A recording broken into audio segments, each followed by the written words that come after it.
Chanshu a supplié Frère J de retirer ses ordres. Apparemment offensé, Elder J a demandé à Chanshu s'il n'était pas satisfait de la décision de l'exalté Wang King. Chanshu a immédiatement demandé pardon pour avoir été impoli, mais il s'est clarifié en disant qu'il devait demander si l'exalté Wang King avait donné ses ordres lui-même ou si Jiwoo les avait simplement transmis. Elder J a répondu à la question de Chanshu, lui disant que les ordres avaient simplement été transmis par Jiwoo. Chanshu pensa que puisque Jiwoo avait essayé de le piéger, il ne devrait pas lui reprocher de lui rendre l'appareil. Au même moment, quelque part dans la secte Immortal Du, Jiwoo éternua. Chanshu a dit à Frère J qu'il ne lui cacherait pas qu'au cours des dernières années, il avait pris l'habitude de déguster du vin avec Jiwoo. Il a ensuite dit qu'ils avaient été ivres une fois lorsque Jiwoo a plaisanté en disant qu'il rendrait célèbre dans la secte un disciple médiocre comme lui. Chanshu a exprimé qu'il ne pensait pas que Jiwoo était sérieux à ce moment-là. Chanshu a déclaré qu'il n'osait pas mettre l'ancien sur le qui-vive et n'osait pas blâmer Jiwoo pour ses bonnes intentions. Cependant, il a affirmé qu'il ne pouvait pas assumer une responsabilité aussi énorme. Certains anciens ne pouvaient s'empêcher de penser que Jiwoo était encore enfantin en essayant de se moquer d'un disciple. Elder J n'a pas rendu la tâche difficile à Chanshu. Il décide immédiatement de trouver un autre leader. Soudain, Yao Kengshuanya a attiré l'attention de Frère J. Elle a dit à Frère J qu'elle était prête à supporter le fardeau. Chanshu fut surpris, se demandant si sa sœur cadette toxique essayait de détourner l'attention de lui. Mais à sa grande déception, Yao Kengshuanya a demandé à Frère J de permettre à Chanshu et à elle de partager la responsabilité, affirmant que cela plairait aux deux parties. Chanshu ne pouvait s'empêcher de jurer. Il pensait que Yao Kengshuanya était devenue encore plus toxique. Chanshu ne comprenait pas pourquoi elle essayait d'aggraver encore plus la situation. Yao Kengshuanya lança à Chanshu un regard qui semblait dire à Chanshu qu'elle le couvrait. Chanshu a juste répondu avec un sourire maladroit. Il pouvait sentir qu'un énorme mal de tête arrivait. Juste au moment où il avait réussi à éviter la responsabilité de diriger l'équipe, Yao Kengshuanya l'a renvoyé dans la fosse et a même verrouillé l'entrée derrière lui. Mais Chanshu ne pouvait s'empêcher de se demander comment Yao Kengshuanya ferait face à Jiwoo si elle venait de prendre le poste elle-même. Chanshu se souvint qu'il y a quelque temps, Jiwoo lui avait dit que s'il dirigeait l'équipe, il pourrait recevoir la reconnaissance de la secte et obtenir plus de ressources de cultivation. Il a rapidement refusé Jiwoo à ce moment-là. Chanshu ne pouvait pas comprendre à quoi pensait Jiwoo. Il se demandait si Jiwoo jouait avec lui simplement parce qu'il s'ennuyait. Après avoir dit aux disciples ce qu'il devait leur dire, Frère J les laissa retourner à leurs sommets respectifs. Les disciples ont respectueusement reconnu les paroles de Frère J. Plus tard dans la journée, alors qu'il était sur le chemin du retour vers le petit pic Chion, Chanshu s'est plongé dans ses pensées. La secte immortelle du semblait peut-être harmonieuse de l'extérieur, mais Chanshu savait qu'il y avait trop de courants sous-jacents cachés en dessous. Chanshu pensait que la blessure de son maître avait été causée par quelqu'un de leur secte. Puisque la blessure cachée laissée par l'attaquant n'était pas anodine, ils ont dû vouloir paralyser la culture de Kai Yuan et couper la ligne de succession du petit pic Chion. Bien que son maître ne le lui ait pas dit, Chanshu pouvait deviner que Kai Yuan s'était blessé après une expédition ou lors d'une compétition dans la secte. Lorsque Jiwoo était entré dans la secte, il avait pris le roi Wang exalté comme son maître et était entré dans la ligne de succession la plus forte du pic Brise-Ciel. Chanshu pensait que Jiwoo avait été si à l'abri qu'il ne pourrait jamais voir les pommes pourries qui feraient n'importe quoi pour leur gain personnel dans la secte. Le petit pic Chion était le plus faible de la secte, Chanshu n'avait donc d'autre choix que de préparer 2 voies d'évacuation. Il a alors décidé d'oublier cela, pensant que ce qui s'était passé était arrivé. Il ne pouvait plus refuser le rôle.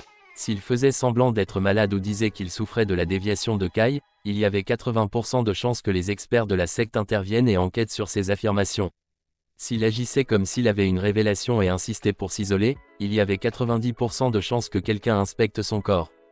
Chanshu a pensé à battre Ling jusqu'à ce qu'elle soit à moitié morte, puis a dit qu'il devait rester sur place pour prendre soin d'elle. Mais en réalité, ce n'était qu'une blague. Chanshu a affirmé qu'il ne pouvait pas supporter de blesser Ling, affirmant que Ling était son adorable sœur cadette qu'il avait vu grandir. Chanshu a pris sa décision. Il a décidé d'essayer d'en tirer le meilleur parti. Il pensait que tant qu'il ne parlait pas inutilement et permettait à Yao Kengshuanya de devenir le véritable leader indiscutable de la jeune équipe, il pouvait toujours rester discret. Chanshu est arrivé au petit pic Chiang. Il voulait d'abord préparer une version portable de la cage de Faraday, juste au cas où quelque chose arriverait. Il pourrait également prendre le temps d'étudier le sutra d'incantation et de renforcer ses fondations. Chanshu pensait que tant qu'il pouvait le comprendre, une fois qu'il aurait franchi la 9e étape de la rétribution du Dao, il était sûr à 95% de pouvoir endurer en douceur la tribulation céleste. Chanshu se souvint soudain qu'il avait également ses notes sur l'étiquette à respecter lors de la tribulation céleste. La tribulation céleste est la formation du Dao céleste pour les pratiquants. Bien que le Heavenly Dao soit complètement impartial, Chanshu a émis l'hypothèse que l'ancêtre Dao a probablement donné à la Heavenly Tribulation un soupçon d'humanité lorsqu'ils l'ont formé.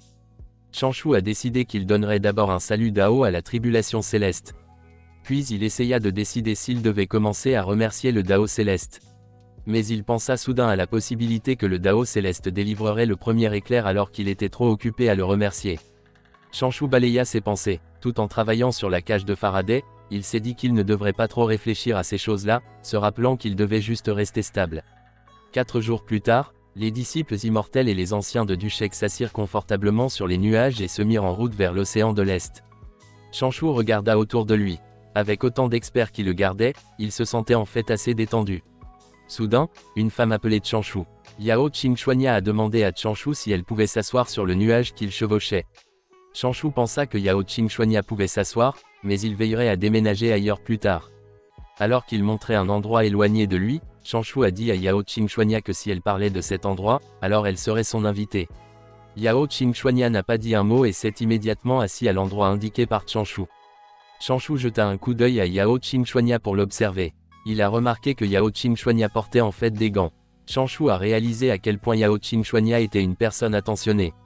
Yao Qingxuanya a déclaré à Chanshu que puisqu'ils étaient tous deux chargés de diriger l'équipe, ils devraient travailler ensemble et protéger la réputation de la secte. Ne voulant pas prolonger leur conversation, Chanshu accepta simplement. Les disciples derrière Chanshu le regardaient dangereusement. Ils ne comprenaient pas pourquoi Yao Qingxuanya essayait de parler à Chanshu, qu'il pensait être une personne inutile. Yao Qingxuanya a informé Chanshu que les anciens immortels célestes de la secte se rendraient à la plateforme principale, tandis qu'ils iraient à la plateforme du tribunal. Xuanya a alors dit à Chanshu qu'il devait être prudent, affirmant que les choses pourraient facilement mal tourner pendant cette période. Une fois encore, Chanshu accepta simplement. Juste pour pouvoir parler à Chanshu, Yao Qingxuanya lui a demandé comment était sa cultivation. Mais à sa grande déception, Chanshu lui a simplement dit qu'il se débrouillait bien dans sa cultivation et que tout se passait bien. Yao Qingxuanya était à court de sujets, mais elle voulait toujours parler à Chanshu. Elle avait passé la majeure partie de sa vie à cultiver, mais elle ne pouvait pas simplement réciter un paragraphe du Tao Sutra juste pour pouvoir parler à Chanshu. Soudain, Chanshu a dit à Yao Qingxuanya qu'elle devrait d'abord se reposer, lui disant qu'elle avait encore une énorme responsabilité à assumer. Chanshu prévoyait de n'être qu'un personnage secondaire, laissant Yao Qingxuanya détourner l'attention de lui. Yao Qingxuanya rougissait en reconnaissant le conseil de Chanshu. Alors qu'il préparait quelques effigies en papier, Chanshu réalisa soudain qu'il y avait pas mal de personnes des autres sectes immortelles avec elle. Certains disciples voulaient déjà rentrer chez eux et faire une sieste, mais ils durent le supporter car ils devaient donner un visage au palais du dragon. Un aîné a souligné l'importance de la rencontre. Il a ensuite demandé aux disciples de mettre leur rancune personnelle de côté afin de ne pas se ridiculiser devant la race des dragons. Les disciples ont rapidement et respectueusement reconnu les paroles de l'aîné. Un disciple voulait savoir pourquoi la secte acceptait de n'envoyer que des disciples âgés de moins de 150 ans, mais personne ne pouvait lui donner de réponse. Chanshu pensait que la raison était évidemment qu'un œuf de dragon devait être incubé pendant au moins 150 ans avant d'éclore, on pouvait donc dire que le jeune dragon avait cultivé dans l'œuf de dragon pendant cette période. Les jeunes dragons du palais du dragon possédaient des pouvoirs extraordinaires et devenaient immortels après avoir cultivé pendant encore 100 ans, et s'il était de la lignée du roi dragon, ils avaient des capacités mystiques encore plus redoutables. Sur la base des expériences précédentes de la réunion, le Dragon Palace a permis aux jeunes dragons de montrer leur force. Ils en profitèrent pour se moquer des cultivateurs humains. Si les disciples de moins de 150 ans gagnaient contre les jeunes dragons, cela montrait naturellement à quel point ils étaient habiles, et même s'ils perdaient, ils ne perdraient pas leur dignité. Après un certain temps, alors que les sectes immortelles se rapprochaient du palais du dragon, un brouillard doré recouvrit soudainement l'espace devant elles. Il n'a pas fallu longtemps pour que leur vision soit complètement bloquée. Quelques instants plus tard, le brouillard doré s'est lentement dispersé, révélant une plante bleue brillante. Plusieurs plantes bleues brillantes et impressionnantes bloquaient le chemin de la secte immortelle. Cela leur donnait l'impression d'être sous l'eau. Chanshu sentit la pression venant des plantes. Il ne pouvait s'empêcher d'exprimer à quel point le réseau de formation était puissant. Au bout d'un moment, Chanshu fut mystifié lorsqu'il réalisa que Jiujiu s'était en fait si bien comporté pendant tout le voyage. Jiujiu, qui était assise avec raideur, espérait que son maître arrêterait de la regarder et s'éloignerait un peu plus d'elle. Après avoir vu l'expression de Jiujiu, Chanshu a compris qu'elle se comportait bien parce que l'exalté Wang Qing était là. Sorti de nulle part, Les cultivateurs humains entendirent des rugissements de dragons venant des plantes bleues brillantes. Il ne fallut pas longtemps avant que des dragons émergent des plantes bleues brillantes. Puis des bruits de marche suivirent tandis que des soldats draconiques apparaissaient également. L'eau coulant des plantes bleues brillantes commença à éclabousser, comme si quelque chose de gros sortait d'en dessous. Les yeux de Chanshu étaient ouverts sur ce qu'était la race des dragons. Il commençait à croire qu'un chameau affamé était encore plus gros qu'un cheval. La race des dragons ne pouvait pas devenir ennemie des sectes immortelles, mais cela ne signifiait pas qu'elle serait gentille avec elle. D'immenses plantes bleues ornaient les lieux. Les escaliers menant à la scène étaient brillants. L'arène entière était remplie de grandeur. Les cultivateurs étaient stupéfaits et ils ont dit que le palais du dragon avait vraiment tout mis en œuvre, soulignant que le palais du dragon aimait se lancer dans ses démonstrations de pouvoir même si tout le monde connaissait la situation difficile à laquelle leur race était actuellement confrontée. Alors que les Chanshu montaient les escaliers, il pensa que, sur la base de la performance actuelle, la race des dragons, qui était autrefois le seigneur du monde, n'était toujours pas disposée à rester à l'écart. Soudain, deux tortues qui se tenaient à l'arrière d'une énorme tortue sont apparues.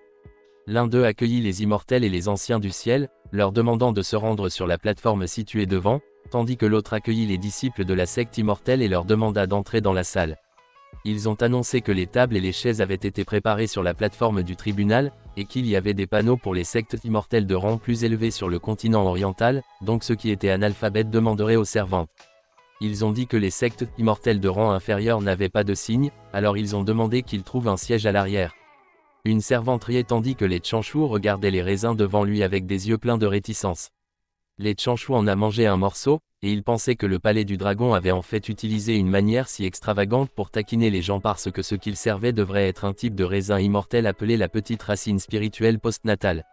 Il soupira en pensant que ces raisins immortels congelés étaient effectivement de bonnes choses, et que s'il était pris en petite quantité, il pourrait même aider à la culture.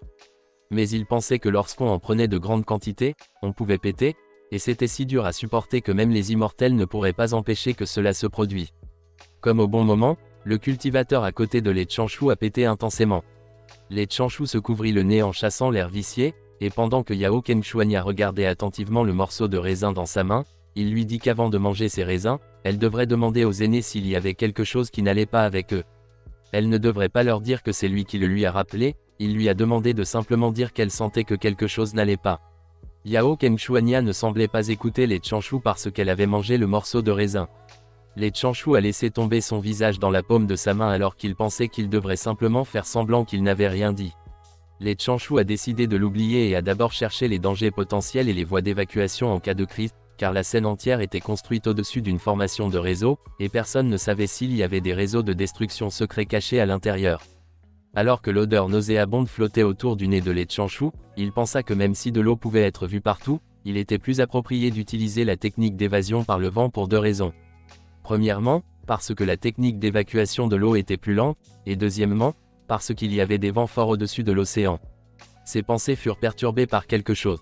Les Chanshu a regardé autour de lui et il a vu beaucoup de cultivateurs péter, alors il s'est demandé si leur secte les avait affamés ou quelque chose du genre parce qu'il y avait tellement de gens qui mangeaient les raisins, il s'est même demandé où était la retenue des taoïstes.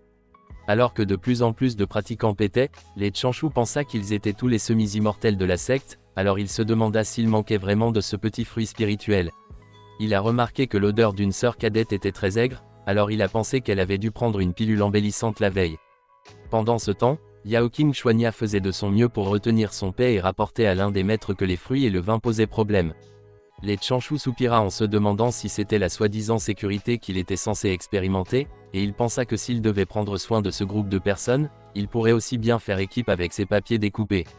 Le maître a annoncé aux disciples qu'ils devraient être plus vigilants à l'avenir parce que le palais du dragon voulait les voir se moquer d'eux-mêmes en leur servant ces fruits et ce vin, et ce qu'il a dit a été extrêmement surprenant pour Jiujiu. Jiujiu avait l'air extrêmement inquiet. Elle avait pris 3 jarres de vin, et l'une d'elles était déjà complètement vide. Jiujiu s'est rapidement approché de les Chanshu, ce qui l'a surpris. Jiujiu s'est rapidement excusé auprès de les Chanshu, disant qu'il se rattraperait à leur retour. Les Chanshu avaient l'air alarmés lorsqu'il a demandé à Jiujiu ce qu'elle voulait. Jiujiu avait fait appel au vent.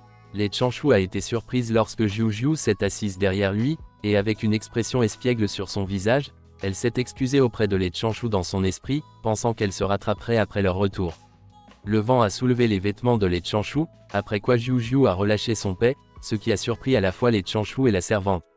Jiu se sentit soulagé tandis que la servante essayait de retenir son rire devant Lê Chanshu. Lê Chanshu a soupiré en disant que ce serait bien s'il y installait 2 formations de réseau d'isolation phonique. Il a ajouté que le palais du dragon ne devrait pas avoir d'opinion à ce sujet car, après tout, chaque secte discuterait de stratégie plus tard de toute façon, et le maître qui l'a entendu a pensé que c'était une bonne idée. Ensuite, les anciens immortels de la secte du ont ouvert un réseau d'isolement sous prétexte de discuter de leur stratégie de combat, et tout en se couvrant le nez, il a rapidement dit aux disciples qu'il avait isolé la zone, ils devraient donc s'occuper de leurs problèmes rapidement, et avec cela, ils ont pu faire face à la race des dragons. Pendant ce temps, sur le petit pic Chiang, quelqu'un était de bonne humeur et chantait. C'était Kai Yuan, et alors qu'il continuait à chanter, il ouvrit la porte et annonça qu'il était chez lui. Des notes traînaient dans la pièce, et alors que Kai Yuan était sur le point d'y entrer, il réalisa soudain qu'il cultivait en isolement depuis une décennie, il devrait donc aller profiter d'un peu d'air frais maintenant qu'il avait temporairement gardé l'héritage laissé derrière lui. Les lettres provenaient de Lê Chanshu, félicitant Kai Yuan pour son ascension vers l'immortalité. Il informa son maître qu'il avait été envoyé dans l'océan Est et qu'il ne reviendrait que dans 7 à 8 jours. En attendant, il lui demanda de ne pas se rendre dans la zone située à l'arrière pour le moment car il y avait quelques formations nouvellement construites, là. Kai Yuan n'a pu lire aucune de ces lettres parce qu'il n'a pas réussi à entrer dans la pièce. Au lieu de cela, il s'est éloigné négligemment de chez lui, disant qu'il était également bénéfique de se détendre un peu au lieu de cultiver à la maison toute la journée. D'un autre côté, Lê Chanshu utilisait l'incantation de la parole du vent, une compétence qui lui transmettait des informations chaque fois que la brise soufflait. Il ne consommait pas de pouvoir de l'âme, mais toutes sortes d'informations pouvaient y être transmises. Par conséquent, Lê Chanshu les filtrait constamment, et il pensait que l'incantation de la parole du vent était utile, mais c'était un peu triste qu'il soit fondamentalement devenu un système de surveillance humain. Lê Chanshu pouvait entendre les autres pratiquants parler de la tribulation céleste la dernière fois, et son seul pratiquant a commenté que c'était si effrayant. Un autre a dit que s'il avait rencontré un goulot d'étranglement avant d'atteindre l'étape finale du royaume Tao Requital, il n'aurait pas du tout besoin d'affronter la tribulation céleste. Mais un autre a commenté qu'il serait mort de vieillesse. Un pratiquant a déclaré que parmi les 3000 chikulismes, 90% de la race humaine n'avait pas les qualifications nécessaires pour cultiver, et parmi ceux qui en avaient, seulement 1% pouvaient survivre à la tribulation et atteindre l'immortalité. Mais un autre pratiquant a souligné que le nombre de cultivateurs humains dépassait de loin le nombre de cultivateurs de mages et de démons à leur apogée, et l'autre pratiquant a dit qu'il n'aurait rien pu y faire parce que les humains se reproduisaient trop rapidement. Lê Chanshu a été extrêmement surpris lorsque Jiu est apparu derrière lui, lui demandant bruyamment s'il avait apporté quelque chose d'amusant. Lê Chanshu a dit que non, car ces choses étaient des objets réservés aux petits Pictions, donc elles ne pouvaient pas être achetées là-bas. Jiu avait l'air sceptique et elle a demandé à Lê Chanshu s'il n'avait vraiment rien apporté. Les yeux de Jiu se sont agrandis lorsque Lê Chanshu lui a tendu un Rubik's Cube. Ses yeux pétillèrent lorsqu'elle dit que le Rubik's Cube avait l'air intéressant, et Lê Chanshu lui rappela qu'elle ne pouvait le prêter à personne. L'ouverture de la rencontre de balayage des démons durerait encore quelques jours. Les servantes des palourdes jouaient de la cithare tandis que les sirènes chantaient doucement. Les dragons du déluge jouaient des flûtes tandis que les immortelles tortues jouaient des cuivres. Et pendant qu'il y avait des représentations et des spectacles, les jeunes pratiquants se sont vite impatientés. Cependant, sous la surveillance des aînés, ils ne pouvaient pas partir même s'ils l'avaient voulu. Le deuxième jour, les pratiquants étaient encore attentifs au spectacle sur scène. Mais le troisième jour, tout le monde dormait déjà.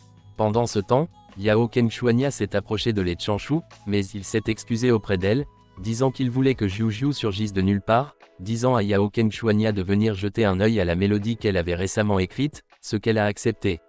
Les yeux de Yao Kengshuanya étaient remplis d'inquiétude alors qu'elle regardait Lê Chanshu, se demandant s'il ne se sentait pas bien, à son insu. Le pratiquant à côté de Lê Chanshu serrait les dents, et Lê Chanshu avait l'air mal à l'aise, pensant que lorsque Yao Kengshuanya se levait, il sentait de nombreux regards environnants se rassembler vers elle. Il soupira et pensa qu'elle était un peu trop remarquable. En imaginant Yao Kengshuanya avec des joues potelées, Lê Chanshu pensait que si quelqu'un avait voulu prendre Yao Kengshuanya comme épouse, il se serait senti plus à l'aise après lui avoir nourri de la graisse. Il y a plus de 230 ans, le deuxième prince du palais du dragon de l'océan Est, Aoi, avait déjà pris conscience dans l'œuf de dragon et pouvait se déplacer dans l'œuf pendant 6 heures chaque jour. Ce phénomène était connu sous le nom de changement d'œuf, un terme spécialisé utilisé par la race des dragons, et à partir de ce moment-là, divers enseignants utilisaient ces 6 heures pour enseigner en permanence l'étiquette d'Aoi, les arts, la musique, les techniques immortelles, etc. Un garde a dit à Aoi que la race des dragons était la race la plus forte et qu'ils étaient des experts nés et les véritables propriétaires du monde primordial. Une servante du clan a dit à Aoi que la race des dragons gardait les 4 mers et qu'ils étaient nobles et sacrifiaient leur vie pour la stabilité du monde. Sous l'impression que la race des dragons était la plus forte, Aoi éclot, et il croyait également que la race des dragons était la plus forte sous les cieux jusqu'au jour où l'un des membres de la tribu des dragons laissa échapper la vérité sous une stupeur ivre. Le gars a dit qu'après la destruction de l'ancien monde primordial, la race des dragons avait été jugée responsable, donc actuellement, il ne pouvait que rester dans les 4 mers et utiliser continuellement les corps des experts de la race des dragons pour réparer l'œil instable de l'océan parce que cela c'était le seul moyen pour eux de se laver de leurs péchés.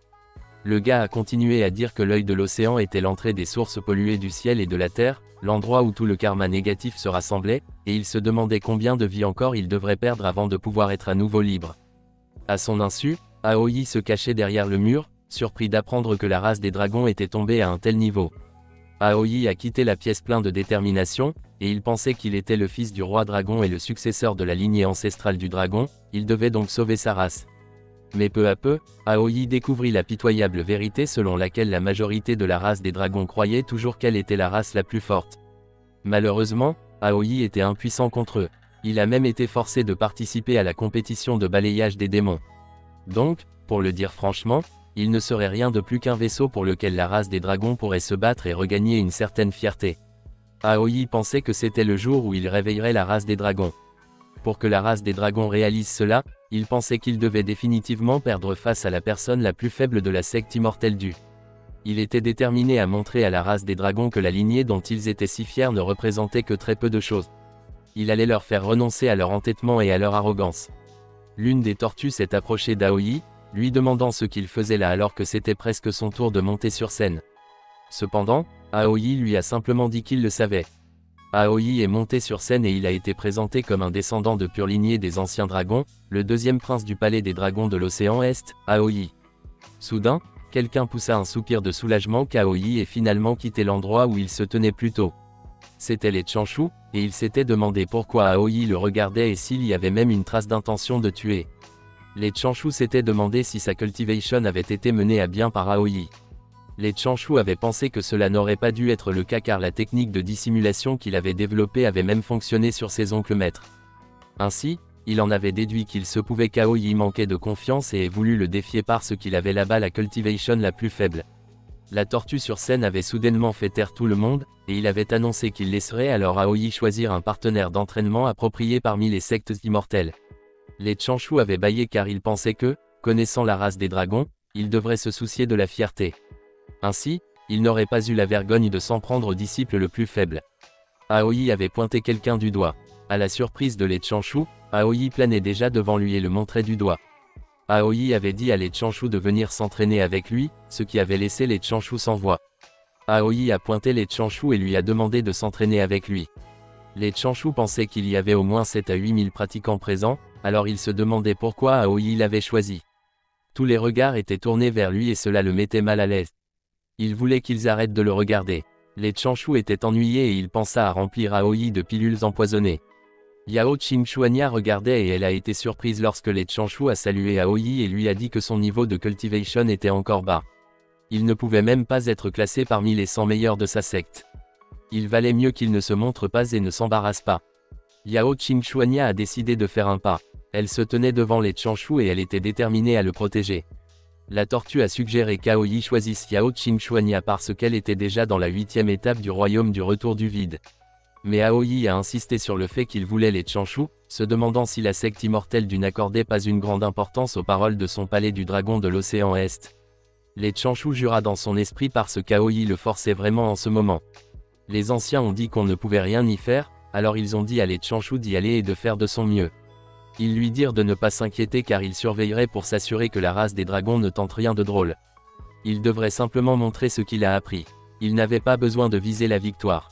Jiu est apparu et les Chanshu a été surprise lorsqu'elle lui a dit qu'il avait oublié de prendre son épée maléfique vaincante avec lui. Les Chanshu l'a calmé et lui a dit qu'il se dirigerait vers la scène pour échanger des conseils avec Aoi, pas pour une bataille à vie ou à mort. Il n'y avait pas besoin de trésor mortel du Dharma comme celui-là. Quelques instants plus tard, les Chanshu et Aoi montaient sur scène. Aoi regarda intensément les Chanshu, pensant qu'il devrait venir le vaincre de front. D'un autre côté, les Chanshu avaient l'air nerveux, se demandant ce qu'Aoi comptait faire parce qu'ils le regardaient intensément. Ils se demandaient si Aoi avait vraiment l'intention de le tuer parce qu'il n'était pas un plan immortel. Aoi pourrait penser que la secte immortelle du secte ne déclencherait pas une guerre totale même s'il mourait. Aoi chargea les Chanshu, et dans son esprit, il le pressait de venir vers lui en utilisant toutes ses forces pour lancer un sort du Dharma, un coup de pied ou un coup de poing parce qu'il vomirait certainement du sang comme une fontaine. Les Chanshu a utilisé son mantra apaisant pour la laine de tortue car il pensait qu'il devait se calmer et être plus prudent. Aoi s'est rapidement arrêté lorsque les Chanshu l'a arrêté et lui a dit d'attendre. Les Chanshu a déclaré que puisqu'il échangeait des conseils, il devait d'abord établir quelques règles de base. Il a dit qu'il devrait créer une frontière d'où il ne pourrait pas sortir et qu'il devrait y avoir un arbitre pour déterminer les résultats.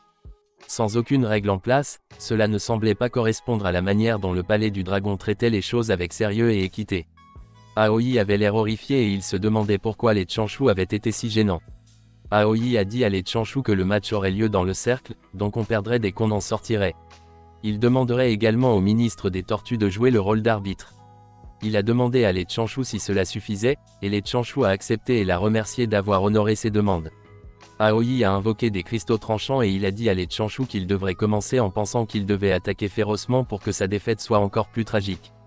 Les Chanshu sourit nerveusement et suggéra à Aoi de se battre avec leur intelligence. Aoi lui a dit qu'il avait été si bruyant et il a annoncé qu'il viendrait vers lui. La plupart des cristaux pointus ont été lancés et ont percé la scène. Aoi a continué à attaquer les Chanshu, et les Chanshu a évité les cristaux pointus avec son mouvement, les dragons nageant à travers les nuages. Alors qu'Aoi continuait d'attaquer, il se demanda pourquoi les Chanshu n'avaient pas riposté du tout. Aoi a donné un coup de poing et les Chanshu a pu l'esquiver. Les Chanshu avaient fait preuve de flexibilité en esquivant l'attaque d'Aoi.